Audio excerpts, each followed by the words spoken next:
So good morning friends. సీతాస్ యోగాలో మనం 4వ చాప్టర్ లో ఉన్నాం.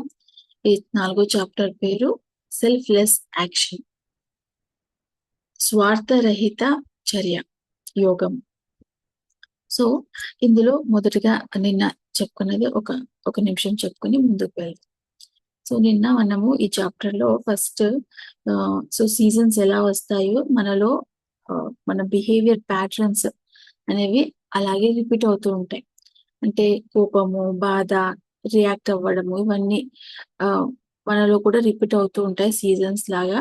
సీజన్స్ కు మనం కనెక్ట్ అయితే ప్రకృతితో కనెక్ట్ అవుతాము. మన ఈ మరి ఈ మారే మన లోపల ఉన్న ఈ ప్రవర్తన మనకేం చెప్తుందంటే, నువ్వు లోపల మార్చుకోవాలి అనేది మనకు చెప్తుంది. అలా చెప్తూ తను మరి ఈ చాప్టర్‌లో ప్రతి చాప్టర్‌లో ఏదో ఒక పాఠం నేర్చుకుంటా ఉంది దేవాని. ఏదో ఒకటి నేర్చుకుంటా ఉంది. ఏదో ఒక సుగుణం నేర్చుకుంటా ఉంది. ఏదో తనలో ఉన్న క్వాలిటీని వదులుకుంటా ఉంది. మరి ఈ చాప్టర్‌లో తను వదులుకోబోయే క్వాలిటీ వదిలేయడం.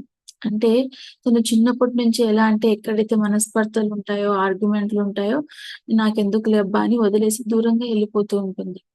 దానికేమన్నా తన వంతు సహాయం చేయడం, నిలబడి మాట్లాడడము, ఒపీనియన్ చెప్పడం ఏవి చేయదు. ఎక్కడైతే మనస్పర్ధలుంటాయో దూరం వెళ్ళిపోయే గుణం చిన్నప్పటి నుంచి ఉంటుంది. సో, అది అను విషయంలో కంటిన్యూ అయింది. ఎప్పుడైతే వాళ్ళ పాప సాచి చనిపోయిందో, అప్పుడు తనలో ఈ గుణం ఉంది అని ఫస్ట్ టైమ్ తను గుర్తించింది. యాహ్! అది గుర్తించి అను విషయంలో తనది సరిదిద్దుకునింది. మరి పూరి విషయంలో అది జయించిందా అంటే లేదు.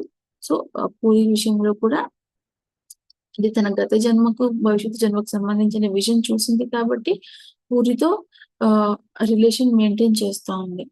మరి నెక్స్ట్ ఆహ్ ఊర్లో పరిస్థితులైతే మరి టెన్షన్స్ బాగా పెరిగిపోయాయి. వీళ్ళ కుటుంబము, మరి మనీష్ వాళ్ళ కుటుంబం.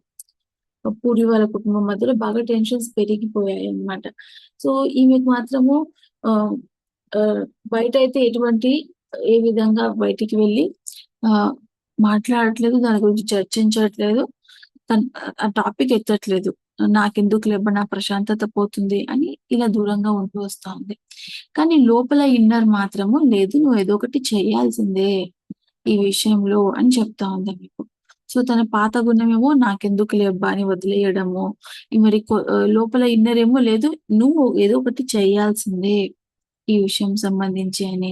ఈ విధంగా ఆమెకు ఫైటింగ్ లోపల జరుగుతోంది. ఇంక మొత్తానికి మాతను అడుగుతా ఉందామె హెల్ప్ కావాలి అని. తన ప్రార్థనలు విని ఆ సమయం వచ్చి మాత సోమని ఆమె దగ్గరికి పంపించింది. సోమ తనకు నేను నీకు 2 కథలు చెప్తాను నీ సందర్భానికి తగ్గట్టు. నువ్వు అది విని చక్కగా జీర్ణం చేసుకొని నీకు తోచింది నువ్వు చెయ్యి అని సోమ ఆమెకు చెప్పడము. మరి కథను ఇలా ప్రారంభిస్తుంది. సో, ఆహ్, మన మన సీతమ్మ లంకకెళ్ళింది కదా! లంకకెళ్ళిన తర్వాత రావణాసురుడి తమ్ముడైన విభీషణుడిని కలవడానికి ఎంతో ఆతృతంగా వెయిట్ చేస్తున్నిందంట. వెయిట్ చేస్తున్నింది. విభీషణుడు ఆహ్ వాళ్ళ అన్నయ్య క్రూరత్వము, పరిపాలన చూసేవాడు. కానీ ఏం చేయలేకపోయేవాడు. సో, ఎవరైనా రావణాసురుడిని ఎదిరిస్తే రావణాసురుడు వాళ్ళని జైలులో పెట్టేసేవాడంట. అలా విభీషణుడి ఫ్రెండ్ కొడుకు ఒక మంచి అబ్బాయి ఆహ్, రావణాసురుడిని తప్పుల్ని పబ్లిక్‌గా చెప్పడము, ఎదిరించడం చేయడం వల్ల అతన్ని జైల్లో పెట్టడము, ఆహారం పెట్టకుండా ఉంచేయడం అలా జరిగిందనమాట. సో, ఆ విభీషణుడి ఫ్రెండ్ వాళ్ళ అబ్బాయి కాబట్టి, ఆ ఫ్రెండ్ విభీషణుడికెళ్ళి చెప్తాడు. కొంచెం ఆ అబ్బాయి విషయంలో హెల్ప్ చెయ్యి అంటే, అతనెళ్లి రావణాసురుడు చెప్పినా ఏం ప్రయోజనం ఉండదు. చుట్టాలకెళ్ళి హెల్ప్ అడిగినా ఎవరు ఏం హెల్ప్ చేయరు. మొత్తానికి ఆ అబ్బాయి జైల్లోనే ఉండిపోతాడనమాట. సో, ఇవన్నీ అతను ఇంకా ఏం చేయలేక ఆహ్, అతను ఇంకా తలుపేసుకొని ఇంట్లో ధ్యానం చేసుకుంటూ, నారాయణ్‌ని ప్రార్థించుకుంటూ ఉంటాడు విభీషణుడు. సో, మరి అతని యొక్క నిరాశ కూడా ఒక కారణం. సీతమ్మ లంకకు వెళ్ళడానికి కారణం అంటూ నిన్న మనం ఇంతవరకు తెలుసుకున్నాం. మరి ఈరోజు దాన్ని కొనసాగించుకుందాం. మాత లంకకెళ్ళిన తర్వాతని అక్కడ బాగా ధ్యానంలో కూర్చునింది. ఆహ్, ధ్యానంలో మాత తన సూక్ష్మ శరీరంతో లంక అంతా తిరిగేదంట. లంక అంతా తిరిగి చూసింది. అక్కడంతా మోసం చేయడము, లేమితనము, అన్యాయము ఆహ్, ఇవన్నీ చూసింది. ఒకవైపు రావణాసురుడు అతని ఫాలోవర్స్ అంతా గూడా బాగా సంపదనంతా కూడబెట్టుకొని, దోచుకుని అంతా పెట్టుకున్నారు.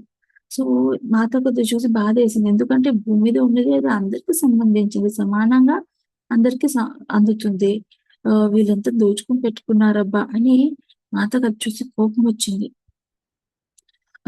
ఎప్పుడూ లేనంత కోపం చాలా ఉగ్ర రూపం వచ్చేసి ఆహ్, భూమినే షేక్ అయిపోయిందంట. లంక భూమినే షేక్ అయిపోయింది. అంత కోపం మాతకొచ్చింది. సో, ఇంక లంకనే డెస్ట్రాయ్ అయిపోయేంత నాశనమయ్యేంత కోపమొచ్చింది. అప్పుడు మాత పార్వతి మాత వచ్చి మన సీతమ్మను శాంతపరిచిందంట. శాంతపరిచి సీతమ్మను తన ఒరిజినల్ బాడీలోకి తీసుకొచ్చిందంట. సో, అప్పుడు మాత ఆహ్, పార్వతీ దేవి యొక్క ఒక సందర్భం గూడా గుర్తు తెచ్చుకుంది. సో, మాత పార్వతీదేవి గుర్తు తెచ్చుకుని ఖాళీగా తను భూమి మీద జరిగే అన్యాయాన్ని చూసి ఎలా ఉగ్రరూపం దాల్చింది. భూమి అంతా దద్దరిల్లింది. అప్పుడు శివుడొచ్చి పార్వతీదేవిని శాంతపరిచాడు. అదే విధంగా ఈసారి పార్వతీదేవి వచ్చి మన సీతమ్మను శాంతపరిచిందంట. ఎందుకంటే భూమి చీలితే జ జీవులన్నీ ఆ భూమిలోకెళ్ళిపోయి ఎన్నో అమాయక జనం చనిపోవడం జరుగుతుంది. సో, మరి సీతమ్మ శాంతంగా అయ్యి ఆలోచించింది. మరి దీనికి సమాధానం ఏంటి? దీనికి విరుగుడేంటి? ఈ రావణాసురుడికి అని ఆలోచిస్తే ఆమెకు విభీషణుడు గుర్తొచ్చాడనమాట. సో, ఆ విభీషణుడు ఓ ఓహ్! ఫ్రెండ్ వాళ్ళ అబ్బాయి జైల్‌లో చనిపోయాడంట. సో, విభీషణుడు ఆమెకి గుర్తొచ్చాడు. సో, తర్వాత ఇంకా విభీషణుడు సీతమ్మ దగ్గరికి రావడం అనేదనమాట ఇప్పుడు. సో, ఆ తర్వాత ఏం జరిగిందంటే విభీషణుడు ఆహ్,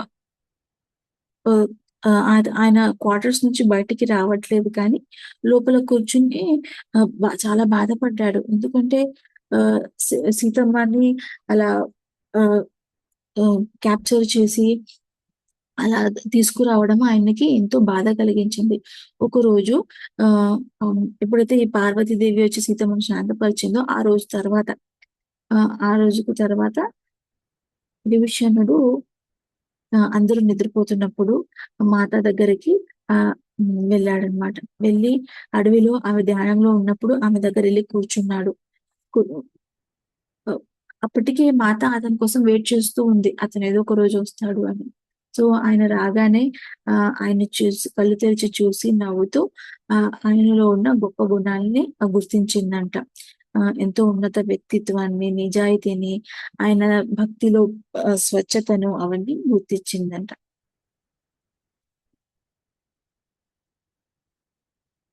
సో, ఎప్పుడైతే అతను మాత ముందు కూర్చున్నాడో, మాత అతనిలో ఆ నిరాశ గుణాన్ని, తర్వాత వాళ్ళ అన్న యొక్క ఉగ్ర రూపానికి ఈయనేం చేయకుండా ఒక గదిలో కూర్చొని ఉండడము, ఆహ్, ధ్యానం జేసుకోవడము, నారాయణ్‌ని పిలుస్తూ ఉండడము, ఇవన్నీ మాత చూస్తూ ఉందనమాట. అతనిలోని నిస్సహాయతను ఏం చేయలేకపోతున్నాడు. అందరి బాధల్ని అతను మోస్తున్నాడు. ప్లస్ అతనిలోని వినయము నేనింకేదైనా చెయ్యొచ్చా అనే ఆలోచన లేదు. ఊకే బాధభరిస్తూ ఉన్నాడనమాట. సో, ఆహ్, మాత అతనితో మాట్లాడింది. చూడు రావణాసురుడు ఎంతో సంపదని కూడబెట్టుకున్నాడు. ఆహ్, ఇది నాకు చాలా ఆహ్, తెలియని విషయం. అత్యాశ అన్నది నాకు తెలియని విషయము. మా మా నాన్నగారైన జనక మహారాజు గాని, దశరథ మహారాజు గాని వీళ్ళిద్దరికీ ఎప్పుడు కూడా ఈ అత్యాశ అనేది లేదు. సో, జనక మహారాజు తన యొక్క సింప్లిసిటీకి కొనియాడబడ్డాడు. ఆయన తన సింపుల్ జీవితాన్ని ఒక గొప్ప గుణంగా చూసేవాడనమాట. గొప్ప సద్గుణంగా చూసేవాడు. సో, మిథిలాలో కూడా అన్నీ ఎలా ఉండేవంటే ఆహ్, అన్ని కళలతో అలంకరింపబడ్డాయి కానీ, సంపదలతో, లగ్జరీతో మిథిల లేదు. అలాగే అయోధ్య కూడా ఎంతో పెద్ద కింగ్‌డమ్, పవర్‌ఫుల్ కింగ్‌డమ్. కానీ అక్కడ కూడా ఇంత లంకలాగా ఆహ్, సంపదనంతా దోచుకొని పెట్టుకోవడం అక్కడ ఏమి నేను చూడలేదు. సో, ఇదొక కొత్త సంప్రదాయం. ఒక కొత్త సాంప్రదాయం, ఒక కొత్త ఆశయంలాగా ఆహ్, ఈ ప్రపంచంలోకి ఇది వస్తుంది. ఈ ఈ ఎప్పటికి ఎండ్ కాని ఈ కోరికలు ఇవి మాతను ఒక కొత్తగా కనిపించాయన్నమాట. సో, విభీషణుడిలో మాతకు ఏం కనిపించిందంటే ఆహ్, ఆ క్వాలిటీస్ తన తండ్రిలో ఏదైతే క్వాలిటీస్ ఉన్నాయో ఆహ్, ఆ వినయము, ఆ సింప్లిసిటీ ఆహ్, కనిపించాయి. మరి తర్వాత మాతకు ఆ విభీషణుడిలో భవిష్యత్తు లంక రాజు కూడా కనిపించాడు. తను కానీ అతనిలో ఇంకా అప్పట్లో ఆ కాన్ఫిడెంట్ లేదు. నేను ఒక రాజుకి కావాల్సిన కాన్ఫిడెంట్ అప్పట్లో విభీషణుడిలో లేదనమాట. సో, ఎప్పుడైతే ఆహ్, విభీషణుడు మాతని ఫస్ట్ టైమ్ కలిసాడో, అతను వ సి సి సీతమ్మ యొక్క ఆ ప్రశాంతతకు మంత్రముగ్ధుడయ్యాడు. సో, రావణాసురుడు ఆమెని ఏమాత్రం డిస్టర్బ్ చేయలేకపోతున్నాడే.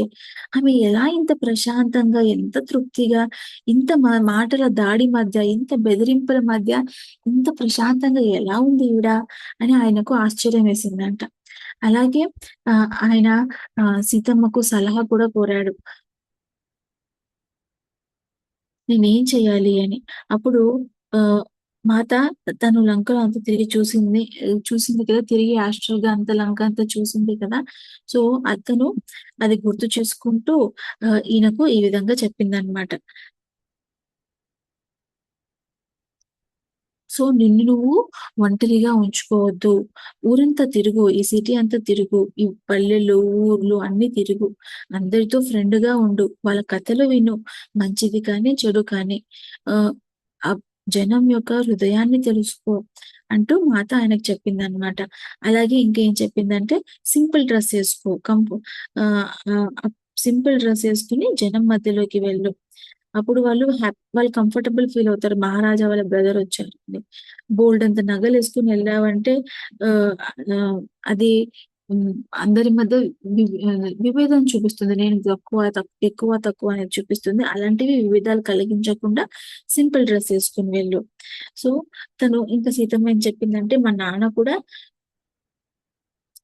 ఇలాగే చేసేవాడు. ముందు మారువేషంలోకి వెళ్ళేవాడు. వాళ్ళ జనం యొక్క ప్రాబ్లమ్స్ తెలుసుకోవడానికి. తర్వాత మహారాజు లాగానే వెళ్ళాడు. ఎందుకంటే నమ్మకంతో. వాళ్ళకి జనానికి నమ్మకం కలిగించడానికి. హ్మ్. సో, మన బాగు కోసం ఒకరు చూడడానికి ఉన్నారు. అంటూ వాళ్ళ నాన్న గురించి కూడా చెప్పిందనమాట. విభీషణుడు మొదట్లో మొహమాట పడ్డాడు. ఎందుకంటే ఇది వాళ్ళ అన్నయ్య రూల్‌కి విరుద్ధంగా ఉంటుంది. మరి అపార్థం చేసుకుంటారేమో! అసలు రావణాసుడు ఇలా చేయడానికి అసలు ఒప్పుకోడు. అసహించుకుంటాడు. జనం మధ్యలోకి వెళ్ళడం ఇవి ఎలా అని అనుకున్నాడనమాట. మాత అయితే ఫోర్స్ అయితే అతనికి చేయలేదు. అలా కొన్ని వారాల తర్వాత అతనికి ఇంకా ధ్యానంలో అనిపిచ్చింది. సీతమ్మ నాకు ఈ పని ఇచ్చింది.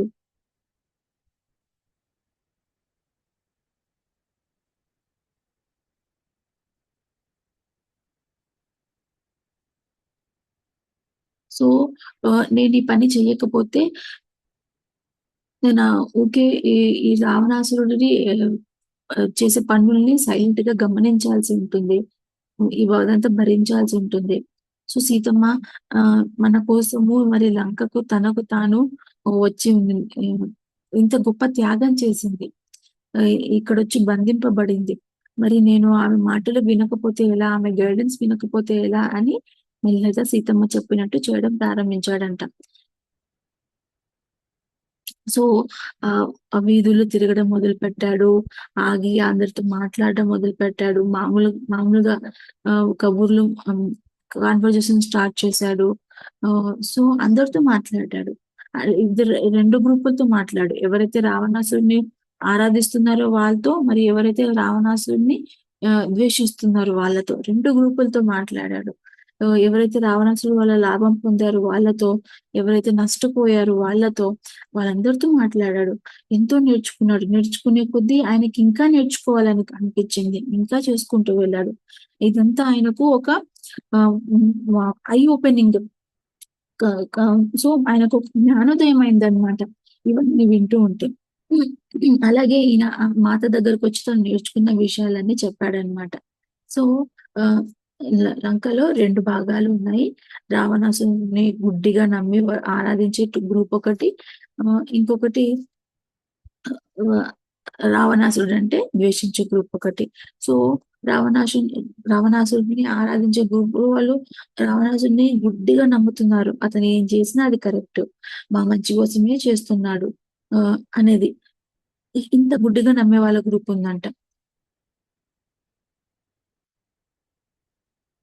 సో, ఎవరైతే అతన్ని నమ్మట్లేదో అతను బాగా వాళ్ళు బాగా కష్టాలు కూడా పడుతున్నారంట. సో, మాత అతనికేం సలహా ఇచ్చిందంటే, "నువ్వు అందరి దగ్గరికి వెళ్ళు, జడ్జిమెంట్ చేసుకో. జడ్జిమెంట్ లేకుండా విను. ఎంతో కరుణతో విను" అని చెప్పింది. అలాగే సీతమ్మ కొన్ని నిర్ఘాంతపోయింది ఒక విషయం విని. ఎందుకంటే లంకలో సగం మంది రావణాసుడికి సపోర్ట్ చేస్తున్నారు. 2 గ్రూపులున్నాయి. రావణాసురుడు ఏం చేసినా కరెక్ట్ అనిపించే గ్రూప్ ఉంది అని అది విని సీతమ్మ నిర్ఘాంతపోయిందంట. అరే! ఆహ్, ఈ ఈ ఎలా ఇంతమంది రావణాసుడికి సపోర్ట్ చేసేవాళ్ళున్నారు అని మొదట ఆశ్చర్యపోయిన తర్వాత సీతమ్మకొచ్చిన క్లారిటీ ఏమంటే, ఆయన వేరే వాళ్ళ మనసుల మీద అంతా మ్యాజిక్ చేశాడు. మాయ చేసి వాళ్ళు ఈయన ఏం చేసినా ఒప్పుకునేటట్టు మాయ చేశాడు అని ఆహ్, సీతమ్మకి తెలిసిందనమాట. సో, ఇతరుల మనసులపై మ్యాజిక్ చేసి వాళ్ళు ఏం ప్రశ్న అడగకూడదు. ఈయన ఏం చేసినా యాక్సెప్ట్ జేయాలి. ఇతరులకు ఎంత హింసించినా వాళ్ళు కేర్ చెయ్యకూడదు. ఇలాంటివి ఇతరులకు టార్చర్ చేసి చంపినా వాళ్ళు అపోజ్ చేయకూడదు. భూమిని నేను ఆహ్, ఎంత హింసించి ఆ భూమినంతా ఆక్రమించుకున్నా ఆహ్, వాళ్ళేమి హ్మ్. వాళ్ళు కూడా సంపదను కూడబెట్టుకోవచ్చు. ఇలా వాళ్ళలో అంతా ఒక నెగెటివ్ మాయ అంతా క్రియేట్ చేయడము అలా ఎంతోమంది రావణాసుడికి ఫ్రెండ్లీగా ఉన్నారంట. సో, ఇదొక అంటువ్యాధిలాగా వ్యాపించింది. ఏంటి ఇతరులపై ఆధిపత్యం జేసి సంపదను కూడబెట్టుకోవడము కరెక్టు అనేది ఒక అంటువ్యాధిలాగా వ్యాపించి లంకలో చాలా మంది అలా చేస్తూ ఉండిపోయారండి. సో, మరి ఈ విధంగా విభీషణుడు ఊర్లో అందరిలో తిరుగుతున్నాడు, రాజ్యంలో అందరి దగ్గర తిరుగుతున్నాడు అనేది విని రావణాసుడికి చాలా కోపమొచ్చింది. అవును. కానీ అప్పటికే సీతమ్మ అతని మైండ్‌లోకి వెళ్ళి మనం సీతాయనం గుర్తు చేసుకుంటే, అప్పటికే సీతమ్మ రావణాసుడి మైండ్‌లోకి వెళ్ళి మెల్లగా తనపై మొదలుపెట్టింది. అతని మనసును వీక్ చేయడము, ఆహ్, అతనిలో అతని మైండ్‌నంతా వీక్ చేయడము, అతని మెంటల్‌గా సి తన మెంటల్ వర్క్‌ని సీతమ్మ ఆల్రెడీ రావణాసురుడిలో స్టార్ట్ చేసిన టైం ఇదనమాట. ఇప్పటికి ఇంకా రావణాసురుడు ఎట్లా అయిపోయాడంటే, అందరూ నన్ను మోసం చేసేవాళ్ళే అనే అనుమానం బాగా పెరిగిపోయింది. అందరూ నన్ను మోసం చేసి నా రాజ్యాన్ని లాక్కోవాలనుకునే వాళ్ళే అని అనుకున్నాడు. విభీషణుడు కూడా అదే చేస్తున్నాడనుకున్నాడనమాట. ఆహ్, హ్మ్. అందరితో మాట్లాడి మంచి చేసుకొని నా రాజ్యాన్ని లాక్కోవాలనుకుంటున్నాడు వీడు అని అనుకున్నాడు. కానీ అలాంటి ఆలోచన విభీషణుడి మైండ్‌లో అస్సలు లేదు. అతను కేవలము అందరితో మాట్లాడి అందరి కష్ట నష్టాలు విని తన అన్నకు చెప్పి తన అన్నలో మార్పు తీసుకురావాలనే అతని ఆశ అంతే తప్ప కానీ రాజ్యం లాక్కోవాలి అనే ఆలోచన ఏ కోశాన కూడా విభీషణుడికి లేదు. కానీ అవి వినడానికి రావణాసుడు అస్సలు రెడీగా లేడు. వాళ్ళ తమ్ముడు చెప్పే మంచి విషయాలు, తన లోపల ఉండే లోపాలు చెప్పి ఎత్తి చూపించడం ఇవేమి వినడానికి అతను రెడీగా లేడు. అతనిలో కోపం అంతరంగంగా ఉన్న కోపం ఎంతగా పెరిగిపోయిందంటే, ఎవరు మంచి చెప్పినా ఇంక చెవిలో పోసుకునే స్థితిలో అతను లేడనమాట. సో, మరి తన ఆ కోపాన్ని తన తమ్ముడి మీద చూపించే చూపించసాగాడు. పరిస్థితులు మరీ ఎ ఇబ్బ క భరించలేనంత కష్టంగా అయిపోయాయి. సో, విభీషణుడు ఇంకేం చేయాలనుకున్నాడంటే అక్కడి నుంచి వెళ్ళిపోవాలనుకున్నాడు. సో, మాత దగ్గరికెళ్ళాడు. నేనింకేం చేయాలి అనంటే, మాత అతన్ని "నువ్వు లంకను వదిలి రాముడి దగ్గరికెళ్ళిపో." కానీ మాత అతనికేం చెప్పలా. ఏమని "నువ్వు భవిష్యత్తులో లంకకు రాజు అవుతావు. నువ్వు చూసుకోవాలి" అని చెప్పలే. ఎందుకంటే అతను అది వినడానికి రెడీగా లేడు. ఆ అన్న ఉండగా నేనెందుకు రాజవుతాను? అదే అతనింకా అది డైజెస్ట్ చేసుకోల. కాబట్టి "నువ్వు రాజవుతావు" అనేదేం చెప్పలే. "వెళ్ళు రావణుడి దగ్గర ఉండు నువ్వు" అని చెప్పిందనమాట. ఎందుకు చెప్పలేదు నువ్వు భవిష్యత్తు రాజవుతావు అనంటే, ఎందుకంటే అతనికి ఇంకా వాళ్ళ అన్న మీద ప్రేమ, ఆ గౌరవము, ఆ వినయము ఆహ్, నం ఆహ్, ఇవన్నీ ఉన్నాయన్నమాట వాళ్ళ అన్న మీద. సో, మరి వాళ్ళ అన్నకి ఆహ్, ఏదో కానీ ఒక బాధతో ఉన్నాడు. అన్నయ్య నేను రాజ్యాన్ని దోచుకొని అతన్ని మోసం చేస్తున్నానని అపార్థం చేసుకున్నాడు అని బాధతో ఉన్నాడన్నమాట అంతే.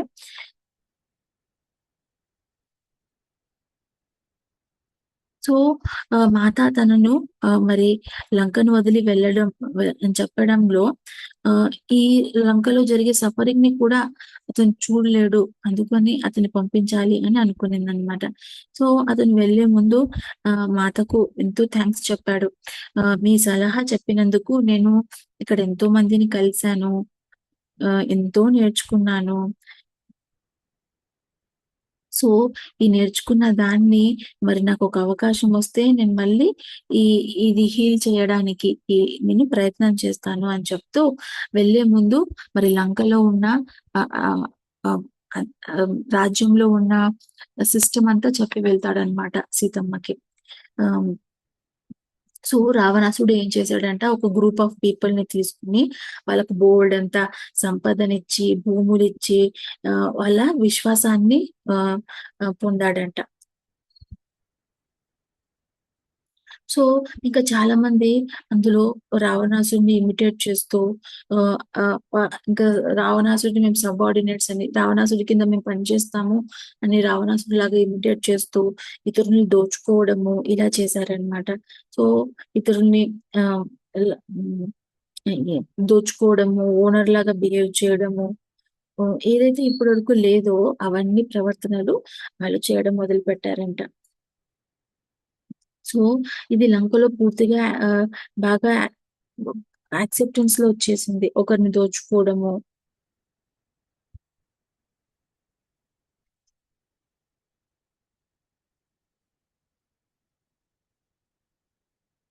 సో, ఇలా దోచుకున్న వాళ్ళు వాళ్ళేమనుకుంటున్నారు, ఇదే ఎదుగుదల ఏమో! ఇలా చేయడమే కరెక్ట్ ఏమో అనుకుంటూ వచ్చారు. సో, ఎవరైతే ఎదురు చెప్తున్నారో వాళ్ళెంతో నష్టపోయారు కూడా.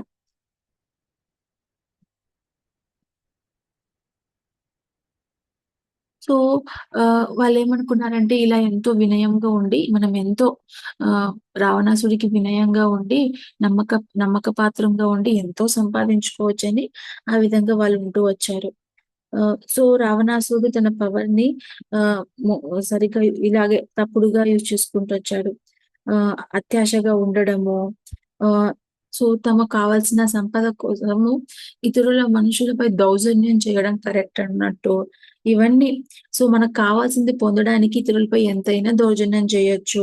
ఇలాంటి మైండ్ సెట్ అంతా అక్కడ వ్యాప్తిస్తుందనమాట. ఇతరుల్ని కంట్రోల్ చేయడము, డివైడ్ చేయడము, ఇదే గొప్పగా ఇంకా ఒకరి మధ్యలో ఒకరు వైరం తిట్టుకుంటూ ఒకరు ఇద్దరు గ్రూప్స్ కొట్టుకుంటూ ఉంటే వాళ్ళ దృష్టి రావణాసుడి పైనుంచి తప్పుకొని వాళ్ళిద్దరు కొట్టుకుంటూ ఉంటారనుకోండి. సో, అలాంటివి క్రియేట్ చేయడం. దానివల్ల తనపై దృష్టి తప్పి తను ఏదైనా చేసేయొచ్చు. తన మోసాలు, తప్పుడు పనులు ఏవైనా చేయొచ్చు. సో, ఈ విధంగా రావణాసుడు చేస్తున్నాడని విభీషణుడు సీతమ్మకు చెప్తున్నాడనమాట. సో, ఇవన్నీ విన్న సీతమ్మకనిపించింది. కొన్ని విషయాలు మాత్రం నేనింకా తిరిగి మార్చలేను. కొన్ని అలాగే ఉంటాయి. ఈ ఏదైతే సంపదను పొందాలి అనేదుందో ఆహ్, ఆహ్, సంపద కావాలి అన్ కలెక్టివ్‌గా సామూహికంగా కాకుండా ఒక వ్యక్తి ఇండివిడ్యుయల్‌గా కావాలి. ఒక ఇండివిడ్యువల్ వ్యక్తి ఒక సామూహిక లాభం కన్నా, సామూహికంగా పొందడం కన్నా, ఒక వ్యక్తి నాకు కావాలి అనేది ఇప్పుడు పెరుగుతోంది. ఇది ఒక రానున్న మార్పు అనేది తను చూస్తా ఉంది. సో, దీన్నైతే నేను తిరిగి మార్చలేను. ఇదైతే మనిషి మనసుల్లో నాటుకుపోయింది. అది ఇంకా బాధతో చెప్పాలంటే మనిషి యొక్క పర్పస్ ఆఫ్ లైఫ్ కూడా అయిపోయింది. పర్పస్ ఆఫ్ లైఫ్ ఏంటంటే సంపదను కూడబెట్టుకోవడం అనేదయిపోయింది అని మాత గమనిస్తోందనమాట. కానీ ఇది పురోగతిలో వచ్చే మార్పులాగా, అందరి జీవితాల్లో వచ్చే మార్పులాగా, అందరూ ఇంకా ఇప్పుడు అందరిలో ఈ కలెక్టివ్ సామూహికంగా లాభం కన్నా ఆహ్, సొంత లాభం సొంతంగా కావాలి అనేది ఇప్పుడొస్తోంది.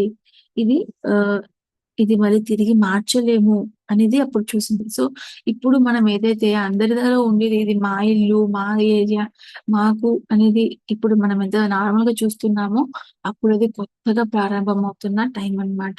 సో, అయితే దీన్ని నేను మార్చలేను అని మాత ఇది చూస్తా ఉంది. కానీ ఇది బహుశా ఆహ్, పురోగతిలో క ఖచ్చితంగా ఉండాల్సిన స్టెప్పేమో అని ఇవన్నీ తను చూస్తోందనమాట. కానీ దీన్ని కొంతగా మార్చాలి. దీన్ని కొంతగా మార్చడం అనేది చాలా ముఖ్యమైన పని. లేదంటే ఎంతో సామరస్యం అనేది తొలగిపోయి ఎంతో బాధ అన్నది, దుఃఖం అన్నది ఇక్కడొస్తుంది. దీన్ని కొంచెం మార్చాలి అని మాత చూసింది. ఆ విధంగా మాత, విభీషణుడు ఎంతో సేపు డిస్కస్ చేశారంట.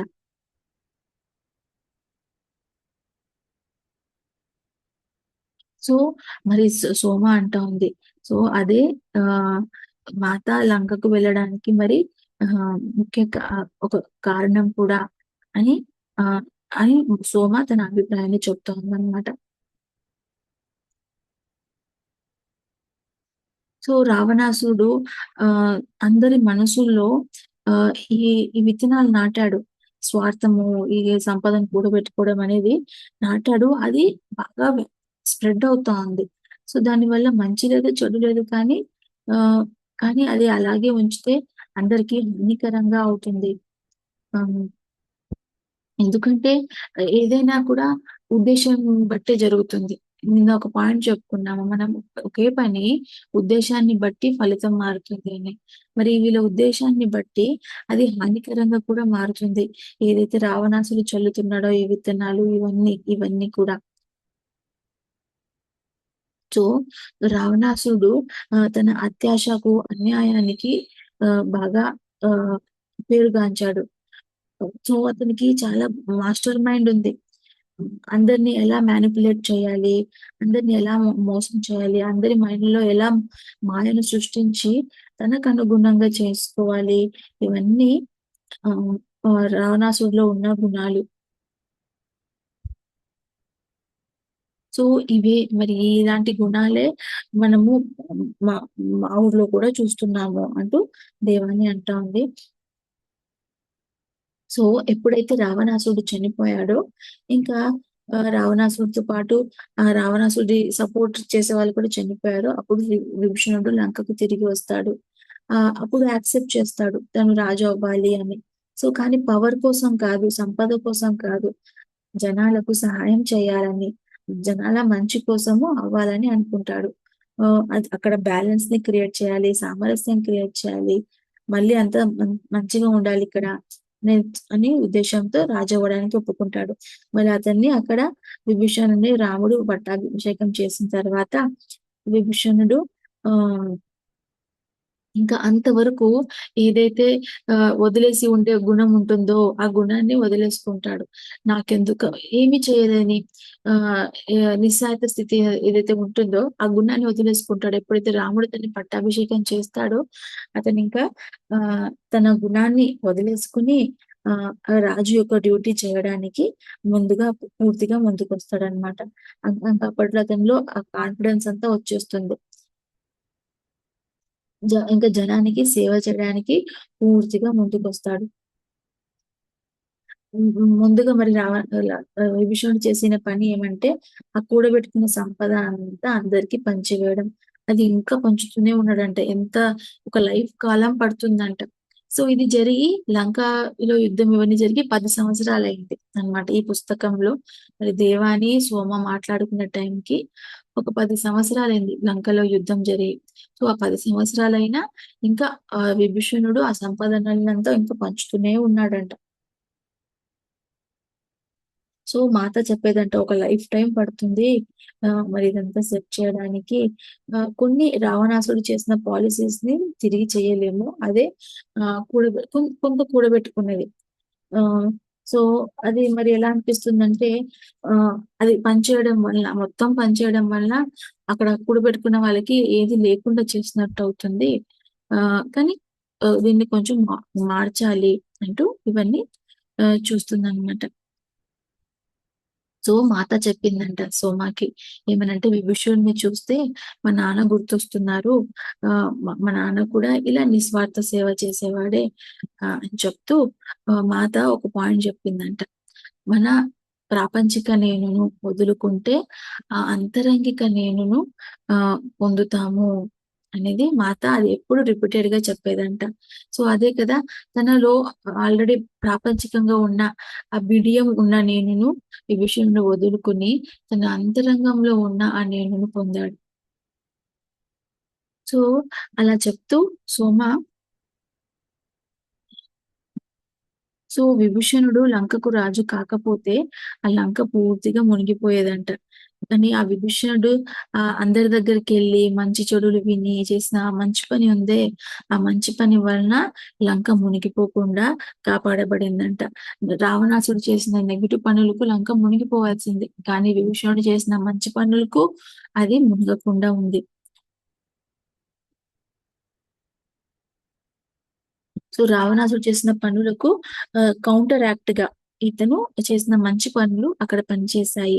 అలాగే విభీషణ్‌తో పాటు మండోదరి కూడా చాలా ముఖ్యమైన పాత్ర పోషించింది. మండోదరి కథ నీకు చెప్పానా? లేదా? అయితే నెక్స్ట్ టైమ్ చెప్తాను. మండోదరి కూడా ఎంతో మారింది మాత టీచింగ్స్ విని అని చెప్తూ వచ్చిందనమాట.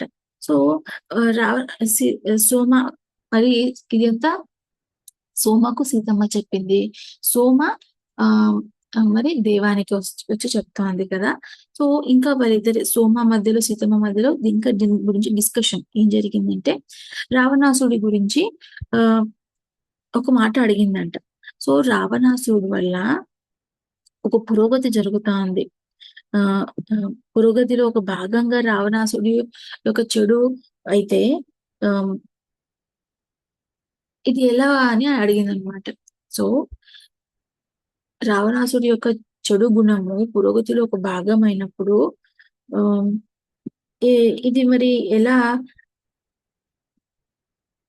ఇది మరి అలా అయితే రావణాసుడి ఆహ్, చెడు గుణము పురోగతిలో ఒక భాగమే కదా! అని అడిగిందనమాట. అప్పుడు సీతమ్మ చెప్పింది. సో, ఏంటి చెడు? చెడు అంటే ఏంటి? సో, చెడు అనేది ఏదీ లేదు. సో, భూమిలో ఇప్పుడు ఈ మార్పులు జరగాలి. వేరు చేయబడడము, ద్వంద్వం అనేది రావడము అనేది. ద్వంద్వం అంటే ఏంటి? చీకటి, వెలుతురు 2. సో, చీకటి అనేది ఏం చేస్తుంది అంటే, వెలుతురు యొక్క శక్తిని మరింత పెంచుతుంది. ఏది కూడా చెడు కాదు. అలా కనిపిస్తుంది. అంతేగాని ఏది చెడు కాదు. ప్రతిదీ తన పనిని తను పూర్తి చేస్తుంది. ప్రతిదానికి ఒక అర్థము, ఒక కారణము ఉంటుంది. హ్మ్. సో, ఏదైనా ఒకటి జ జరుగుతోంది అంటే, ఆల్రెడీ పాతగా ఉన్న సిస్టమ్‌ని మార్చడానికే అది జరిగింది. అలా అని మనం చెడును ఎంకరేజ్ చేస్తూ ఉండడం కాదు. కా అవసరమైతే ఆ చెడు యొక్క షాడోస్‌ని మనం ఫైట్ చేయాలి. ఆ లైట్‌ని తీసుకురావడానికి మనం ఫైట్ చేయాల్సి ఉంటుంది. సో, 2 ఆహ్, ఏది చెడు కాదు. హ్మ్. అన్నీ కూడా ఏదో ఒక మంచి కోసమే జరుగుతా ఉంది. ఏదో ఒకటి మార్పు కోసమే జరుగుతా ఉంది.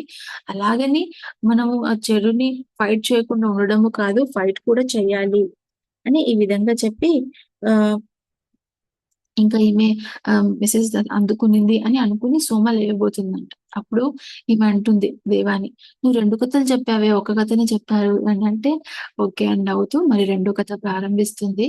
మరి ఆ రెండో కథలో ఏంటి మెసేజ్? ఆ రెండో కథ ఏంటి? మొత్తానికి మరి దేవాని ఈ కథల సారాంశం ద్వారా తనలో ఏ మార్పు తెచ్చుకునింది? తన ఊరి కోసం తను ఏం చేసింది? అనేది మనం రేపు తెలుసుకుందాం.